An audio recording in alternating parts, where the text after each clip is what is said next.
Beef gyoza nila oh. Grabe. So tikman natin.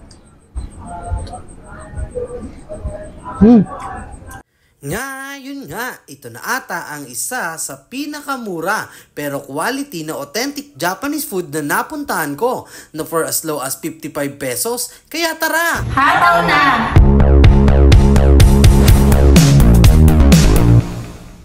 Hataw! Ngayon nga ay nandito tayo sa Mr. Gyoza para tikman ang kanilang authentic Japanese food. Located nga lang sila, dito lang yan sa Mr. Gyoza Lancaster Branch at Vincula Road, Kawit, Cavite. Ewan ko na lang pag naligaw ka pa. May parking space na sila dito. Pagdating naman sa dining, feel mo na ang Japan vibes dito. Maaliwalas at malinis pa. Pagdating naman sa kitchen, sigurado ka ring malinis. At ang kanilang serving, mabibilis lang. Samahan mo pa ng mababait na staff, grabe yun. Nag-o-offer nga sila dito ng mga ramen at donbori. Kaya naman umorder na nga ako nitong isa sa mga bestseller nila na miso ramen at shogoyaki. Sinamahan pa nga nitong gyoza at ang kanilang pangmalakasan na torikawa. Kaya tara! So sa mga tawista, ngayon nga nandito tayo sa Mr. Gyoza Resto Cart para tikman itong mga pangmalakasan nilang mga ramen tsaka iba't iba pa. So located lang sila dito sa may Advincula Road between Shell, malapit sila sa may Unitap. Atawin na natin to bago pa atawin ng iba. So una tikman natin itong ano nila, miso ramen. Uy, grabe. So tikman natin itong miso ramen nila oh. Amoy pa lang, panalong-panalo na. Uy, pinakaya ko talaga ito, nagcha-chopstick eh. Ano to?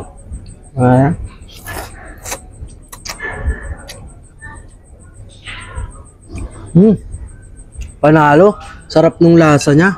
Tamang-tama yung pagkakatimpla. Hindi siya ganoon kaalat, hindi rin siya ganoon katamis. So, tikman natin yung sabaw. Yung sabaw talaga yung nagdadala dito eh. Sarap. Kung only sabaw to, mas panalo to. Sarap. So, aluin natin. So, tikman naman natin yung laman niya.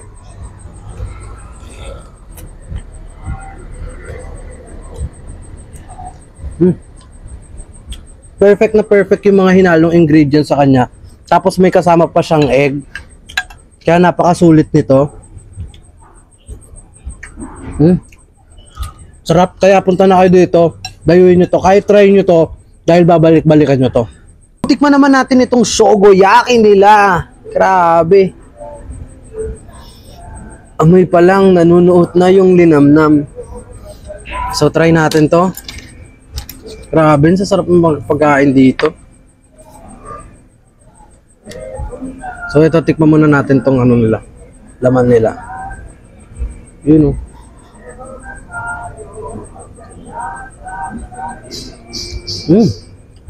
Sarap. Tapos lagyan natin ng gulay.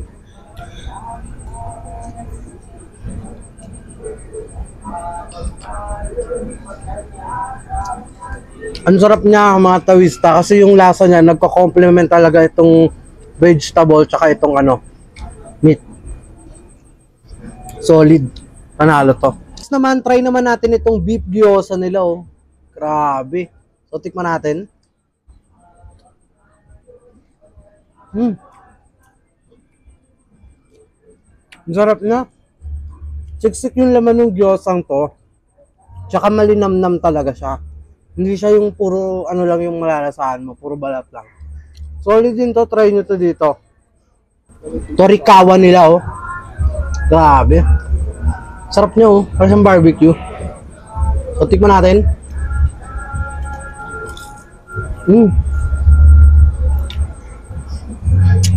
Ang sarap niya, nanunuot yung ano, yung tamis sa kanya. Ang sarap ng pagkakatimpla niya. Tsaka malasa din siya. So paano mga tawista? Sa sobrang dami nito, ubusin ko muna to. Hanggang sa susunod, paalam. Inimbitahan po namin kayo na tikman ang aming authentic Japanese food dito lamang po sa Mr. Gyoza Lancaster. Na located sa Lot 4 Advincula Road sa gitna ng Shell at Snackout at malapit rin sa Unitap. Open po kami from 11:30 AM to 11 PM, Monday to Sunday. Kaya kung taga Lancaster ka, ito na ang sign para mag food trip ka. Salamat sa panonood. Paalam!